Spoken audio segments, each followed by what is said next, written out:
보면은 믿음이라는 말이 두 번 나와서 제가 도면상으로 믿음 A와 믿음 B라고 얘기를 했습니다. 복음에는 하나님의 의가 나타나서 하나님의 말씀에는 복음에는 하나님의 의로우심이 나타났는데 믿음으로 믿음에 이르게 하나님이 그렇게 말씀하고 있습니다. 첫 번째 믿음을 제가 믿음 A라고 표현을 했고 두 번째 믿음을 믿음 B라고 표현을 했습니다. 믿음 A는 무엇입니까? 그것은 내게서 나온 것이 아니라 하나님으로부터 주어진 것입니다. 어떤 사람도 스스로 하나님이 계심을 알 수 없고 스스로 하나님의 말씀을 믿을 수 없습니다. 의심할 수밖에 없고 믿지 못하는 것이 정상입니다. 그런 가운데 하나님의 말씀이 들려지거나 또는 여러 가지 방법들을 통해서 어떤 사람에게 하나님을 믿고 그 말씀을 믿을 수 있는 믿음이 주어지기 시작하는 것입니다. 성경은 이걸 뭐라고 말씀하고 있는 거 아니? 하나님의 말씀이 죽은 영혼을 살린다고 말합니다. 여러분 그렇습니다. 우리가 다 죽었던 사람들이었습니다. 하나님의 말씀에 대한 감각이 없었어요. 근데 어느 순간에 말씀에 대한 이해가 되면서 말씀에 대한 믿음이 생기면서 우리가 믿음을 고백하게 되었습니다. 그래서 여러분 첫 번째 믿음 A입니다. 저것은 내게서 나온 것이 아니라 하나님께로부터 주어졌다고 하는 사실입니다. 그런데 하나님은 그와 같이 믿음을 주신 다음에는 그 믿음을 따라서 말씀대로 살 것을 우리 가운데 요구하고 있습니다. 이게 성경의 전반적인 내용입니다. 그리고 그것을 행함이 있는 믿음이라고 말씀하고 있습니다. 그 야고보서에는 아까도 보았던 것처럼 행함이 없는 믿음은 죽은 것이라고 말할 때에 행함이 따르지 않는 저 믿음 A만 갖고는 안 된다라고 하는 이야기입니다.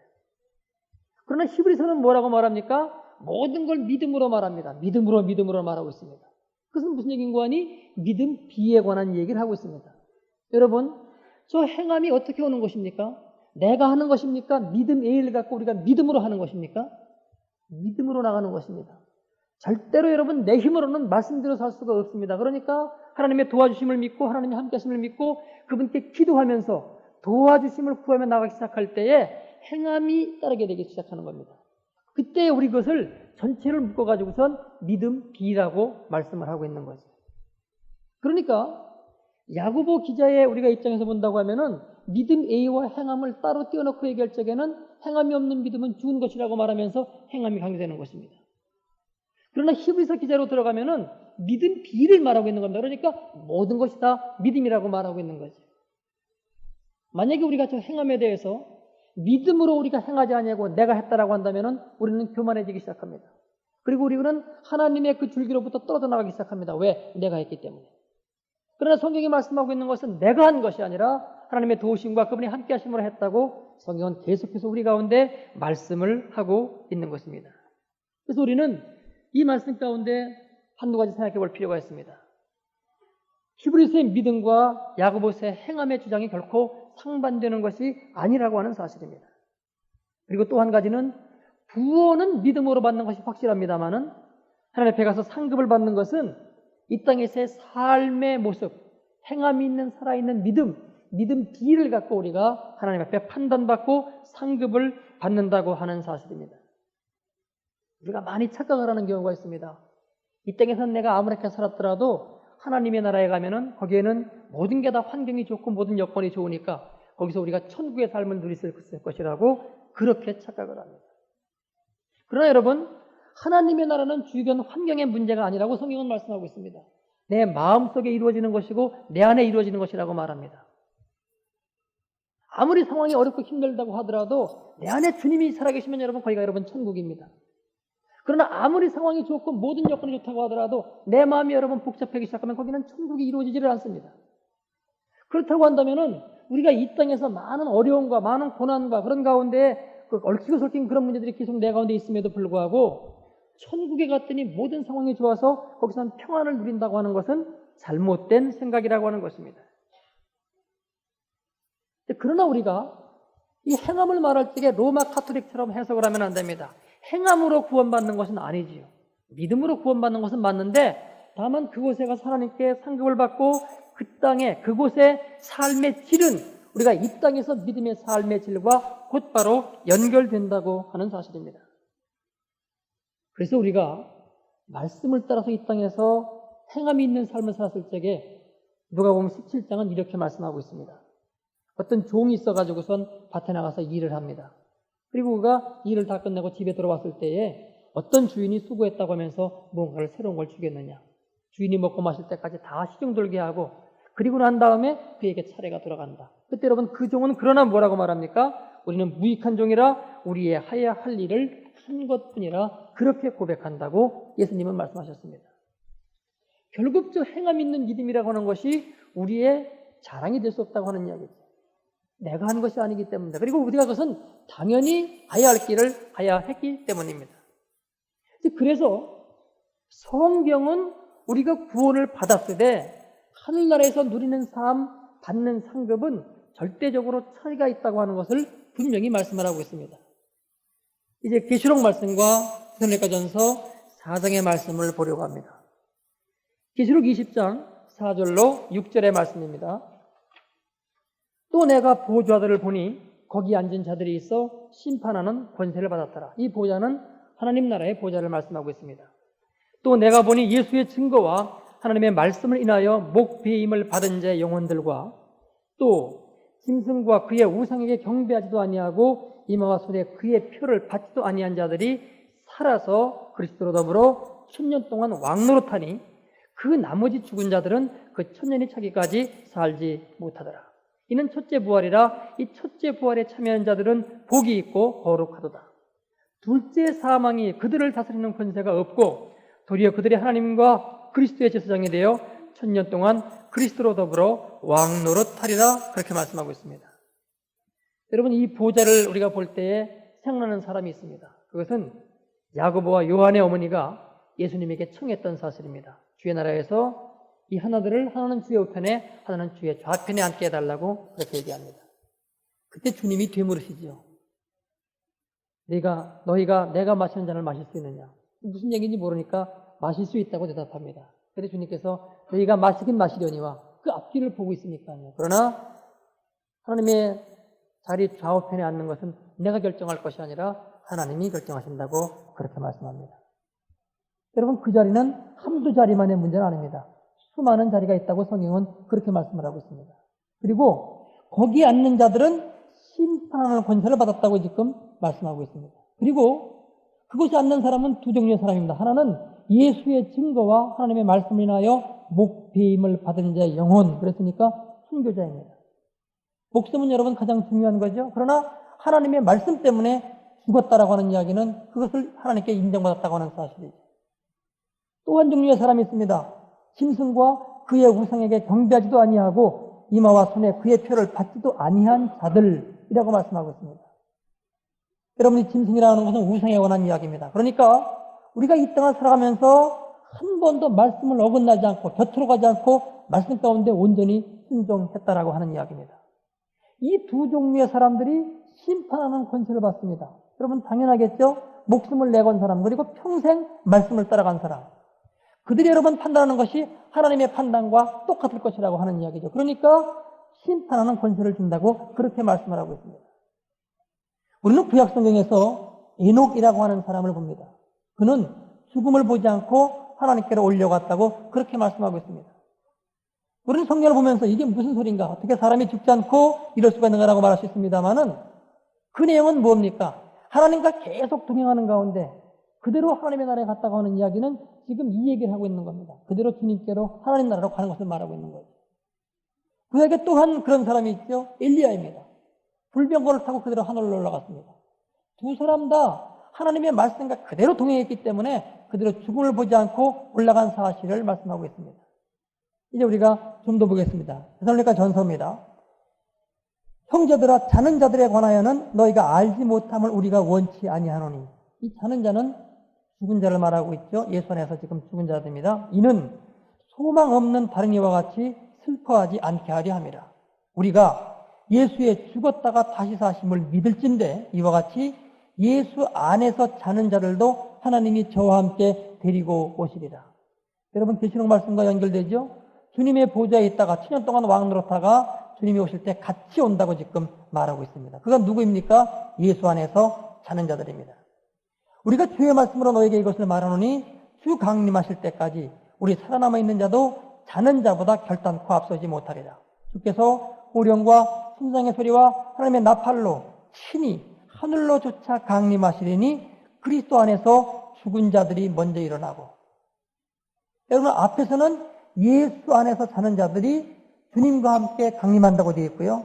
지금 여기는 예수 안에서 죽은 자들이 일어나는 사건을 말씀하고 있습니다. 둘 다 예수 믿은 사람임에도 불구하고 다른 겁니다. 그럼 여러분 전자는 누구입니까? 계시록에 나타나고 있는 그 두 종류의 사람을 말씀하고 있는 겁니다. 그들은 주님과 함께 여러분 강림해가지고선 세상을 심판할 수 있습니다. 그러나 온전치 않은 신앙생활을 했을 적에는 주님이 강림하실 때 그때 우리가 부활한다고 지금 성경은 그렇게 말씀하고 있습니다. 그렇다고 하면은 에녹과 여러분 엘리야는 무엇을 지금 표현하고 있는 겁니까? 너희가 이와 같이 주님을 온전히 따르기만 하면은 주님의 나라에 가서 그분과 천년 동안 왕노릇하고 주님의 보좌 옆에 앉아 있고 그리고 심판하는 권세를 받는다고 하는 이 땅에 우리의 신앙의 삶의 질에 관한 이야기를 하고 있는 겁니다. 그 다음에 그 후에 우리 살아남은 자도 저희와 함께 구름 속으로 끌어올려. 여러분 주님이 만약에 지금 재림하신다고 하면은 첫째 순서는 주님과 함께 강림하는 그 두 종류의 사람이고요. 두 번째는 우리보다 먼저 죽어서 지금 무덤에 묻혀있는 그 두 번째 사람이고요.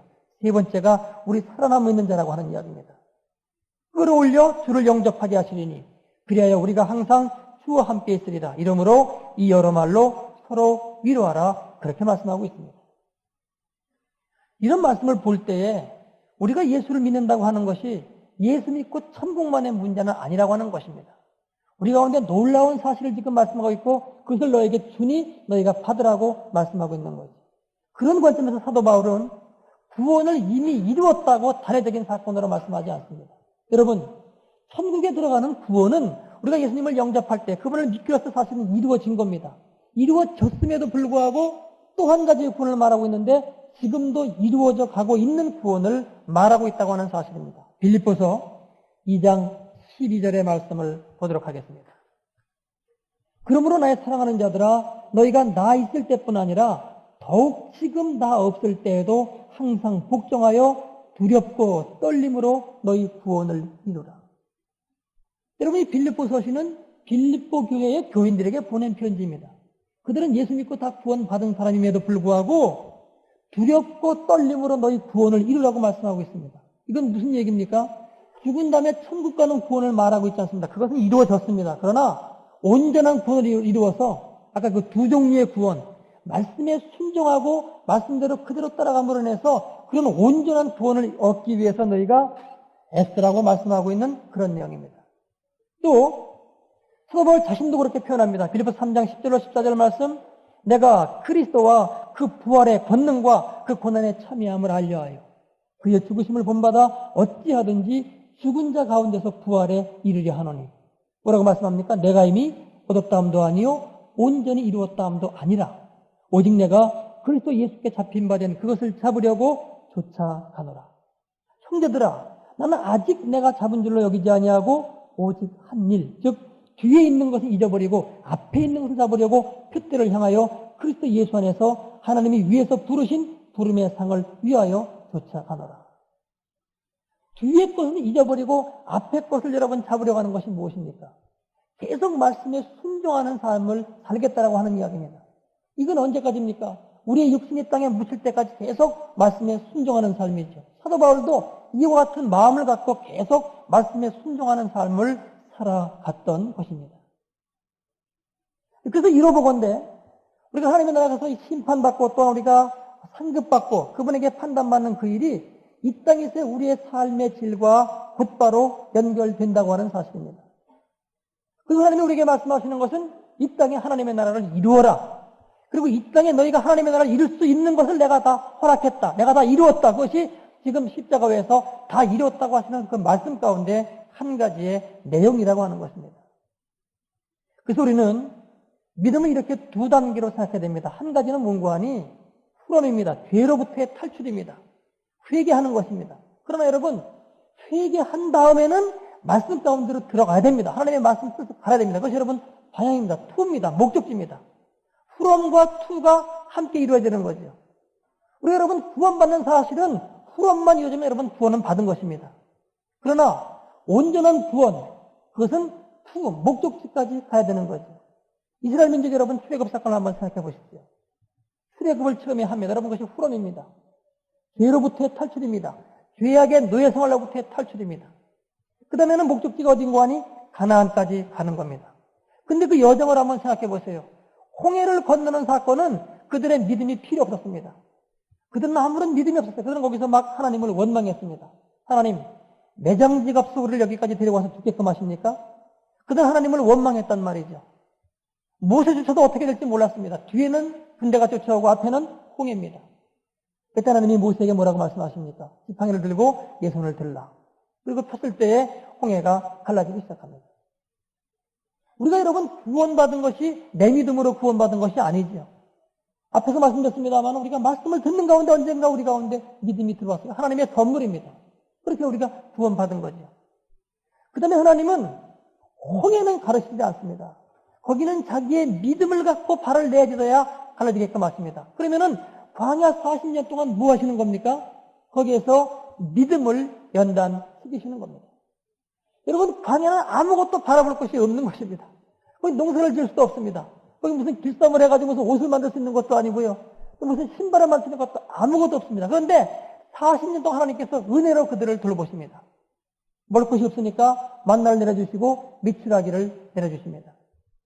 그들이 여러분 출애굽할 때에 그 홍해에 있었던, 그리고 그 바닷가에 있었던 그 해달로다가 신을 엮었는데, 민수기에 보면은 40년 동안 그 신이 닳지 발이 부르지 아니했다고 성경은 말씀하고 있습니다. 초자연적인 능력이죠. 아무리 좋은 가죽신이라고 하더라도 40년간 여러분 신고 다녀보세요. 어떻게 그래서 해지지 않을 수가 있겠습니까? 그런데 성경은 해지지 않았다고 말하고 있습니다. 결국 40년 광야 생활 가운데 하나님은 계속 당신이 은혜를 입히셔 갖고선 믿음으로 사는 훈련을 시키셨단 말입니다. 여러분, 지금 우리의 삶이 그거 아닙니까? 그럼 지금 하나님이 우리 가운데 뭘 원하고 계십니까? 너희가 이제 구원받았으니 되었다. 그것으로 끝난 사건이 아닙니다. 말씀을 따라가 봐라. 말씀대로 행해봐라. 내가 너희와 함께하는 은혜를 베풀겠다. 그런 능력을 주겠다고 하는 것이 성경이 말씀하고 있는 내용이고, 오늘 주님께서 십자가 위에서 다 이루었다고 하신 말씀의 그 내용이 바로 그것이란 말입니다. 근데 우리는 이해되는 훈련이 되어 있지도 않아요. 우리는 이렇게 말씀을 따라가려고 하고 있지 않고 예수 믿었으니까 이제는 천국 간다고 하는 매일 거기에만 머물러 있기 때문에 우리의 삶이 이 땅에서 예수 믿는 사람처럼 변화가 되지 않는다라고 하는 것입니다. 여러분, 그렇기 때문에 우리가 이제 세 가지를 생각하려고 합니다. 첫째는 우리가 죄로부터 나오겠다고 하는 마음의 결단과 각오가 있어야 됩니다. 이것이 없으면 우리가 아무리 신앙생활 한다고 하더라도 신앙에 진보가 없습니다. 하나님이 싫어하시는 것, 성경이 죄라고 말씀하고 있는 것은 어떻게든지 내가 이것은 끊고 내가 여기에 다시는 발을 들여지 않겠다라고 하는 그런 마음의 각오가 있어야 됩니다. 하나님이 여러분 이스라엘 백성들에게 언제 진노하십니까? 다시 돌아가자. 다시 애굽으로 돌아가실 때 여러분 진노하십니다. 내가 얘들을 전부 죽이겠다. 그리고 모세, 너를 통해 가지고 내가 새로운 내 백성을 만들겠다. 그렇게 말씀하십니다. 그때 모세가 중보기도하는 것을 주님께서 들으시고 하나님이 그 노여움을 푸십니다. 돌아가겠다고 여러분 그렇게 싫어하십니다. 결국 우리에게 하나님이 함께 하시는 은혜를 주시고 능력을 주실 때에 우리가 첫 번째 것은 죄악을 끊어버리는 삶입니다. 여러분 각 개인마다 약한 죄의 종류가 있습니다. 어떤 사람은 이 죄에서 아주 약합니다. 어떤 사람은 저 죄에서 아주 약합니다. 그것을 끊겠다고 하는 마음의 결단이 우리 가운데 필요합니다. 그것이 여러분 후렴입니다. 죄로부터의 탈출입니다. 그 다음 두 번째 뭡니까? 투입니다. 그러니까 여러분 어디를 향해 가고 있습니까? 가나안을 향해 가고 있는데 그것은 말씀을 따라가는 삶입니다. 어쨌든 앞으로 내 삶은 말씀을 따라가겠다고 하는 그 결단과 각오가 우리 가운데 필요하다라고 하는 이야기입니다. 얼마 전에 제가 이랜드의 그 박상욱 사장과 가까이 있는 분을 만난 얘기 있었는데 그분이 이런 얘기를 했습니다. 그 기업이 지금 옷 사업을 하지 않습니까? 옷을 만들고 있는데 지금 우리나라의 옷의 재고가 굉장히 많다는 겁니다. 지금 계속 새로운 모델을 개발하면 나중에 다 공멸이랍니다. 옷 재고가 너무 많기 때문에. 요즘 뭐 특별히 일국으로 이렇게 많이 나간다든가 그러지 않느냐 하는 새로운 모델을 만들어봤다 전부 망한다는 거죠. 그래서 이런 데서는 기도하는 가운데 당분간 몇 년간 이 옷을 만들지 말고 있는 옷을 그냥 팔자. 그렇게 결단했다고 합니다. 어려운 일입니다, 여러분. 유행이 계속 바뀌고 있거든요. 그러면 여러분 그 회사는 망하는 겁니다. 그러나 말씀을 붙들고 기도하는 가운데 이건 잘못된 것이다. 전부 망할 일이 갈 수는 없는 거니까 우리가 망하더라도 우리는 바르게 가자. 그런 결단을 하였다라고 하는 이야기입니다. 그러나 여러분 말씀대로 살면은 금방 무슨 일이 벌어질 것 같고 금방 잘못될 것 같습니다만 절대로 아닙니다. 하나님이 붙드시는 사건이 그 가운데 반드시 있는 것입니다. 그래서 우리가 두 번째로 결단할 것은 정말 이제는 내가 말씀대로 살아보겠다라고 하는 그러한 결단입니다. 마지막 세 번째는요, 우리가 끊임없이 성령의 충만함을 구해야 됩니다. 이 두 가지 사건이 다 성령의 충만함이 오면 여러분 다 해결됩니다. 두 가지 사건 속에서는 우리가 끊임없이 고민하고 기도하면서 따라가는 그런 애씀입니다만은 하나님의 성령이 우리 가운데 들어오기 시작하면은 죄악은 스스로 실어버린 바가 됩니다. 갈 마음이 안 나는 겁니다. 그리고 말씀이 좋아지고 말씀 따라가는 삶이 막 이루어지기를 시작하는 겁니다. 우리는 성령 충만에 대해서 여러 가지로 생각할 수 있습니다. 그중에 특별히 한국교회는 능력 쪽에 많이 관심을 갖는데 여러분 능력 쪽에 관심을 갖지 마십시오. 본질이 이루어지면 능력은 주어지게끔 되어 있는 것이 성경이 말씀하고 있는 내용입니다. 여러분 성령 충만의 본질은 무엇입니까? 하나님의 사랑이 우리 가운데 들어오는 것입니다. 하나님의 사랑의 사람이 되고 나면은 하여튼 나를 통해서 무슨 일이든지 하실 수가 있는 거죠. 그렇기 때문에 성령의 은사보다 더 중요한 것은 성령의 열매입니다. 사랑과 희락과 화평과 오래 참음과 자비와 양성과 충성과 온유와 절제, 그런 성령의 열매들이 내 가운데 이루어지는 것이고 그때 우리는 변화된 삶을 살아갈 수가 있게 되는 것입니다. 여러분, 아무리 우리가 죄악을 끊으려고 해도 안 됩니다. 아무리 우리가 말씀대로 살려고 해도 안 됩니다. 더군다나 성령 충만은 내 마음대로 되는 사건이 아닙니다. 그래서 우리는 기도하는 것입니다. 그리고 그 기도는 바로 주님께 우리가 의뢰하는 것입니다. 주님께 의뢰한다고 하는 얘기는 우리가 주님을 믿는 것입니다. 그런 믿음의 기도를 그분께 계속하면서 죄를 끊어버릴 그런 마음과 말씀대로 순종하겠다, 말씀대로 따라가겠다고 하는 그런 마음, 그리고 성령 충만한 은총을 우리가 계속 구해가기 시작할 때에 믿음으로 믿음에 이르게 하는 그런 은총이 우리 가운데 이루어지고 또한 하나님의 말씀대로 살 수 있는 그런 능력이 우리 가운데 임하게 되고 그리고 이 땅에 하나님의 나라를 이루며 죄악을 이겨나갈 수 있는 그런 우리로 변화가 되는 것입니다. 여러분, 하나님의 말씀은 지금도 살아있습니다. 그리고 그 말씀을 믿는 자에게는 그 말씀대로 이루어지는 역사를 지금도 허락하십니다. 이런 믿음이, 살아있는 믿음이 우리 온 교회 가운데 있어지기를 바랍니다. 기도하겠습니다. 사랑해 주님, 감사를 드립니다. 주님께서 십자가에 돌아가신 그 사건에 우리 가운데 능력 있는 삶을 살 수 있게끔 다 이루었다고 하심에도 불구하고 우리가 그 사실을 믿지 못하고 믿는다고 하면서도 순종하지 못하고 죄악을 버리려고 생각도 아니하고 말씀대로 순종하려고 하지도 아니하고 주님의 성령 충만을 구하지도 아니한 가운데 있음으로 인해서 주님은 이미 있었음에도 불구하고 그것을 우리의 것으로 하지 못하는 안타까움을 보게 됩니다. 아버지, 오늘 우리 아멘으로 응답한 우리 모두 성도님들에게 주께서 말씀대로 살 수 있는 은총을 허락하여 주옵소서. 예수님의 이름으로 간절히 기도드리옵나이다.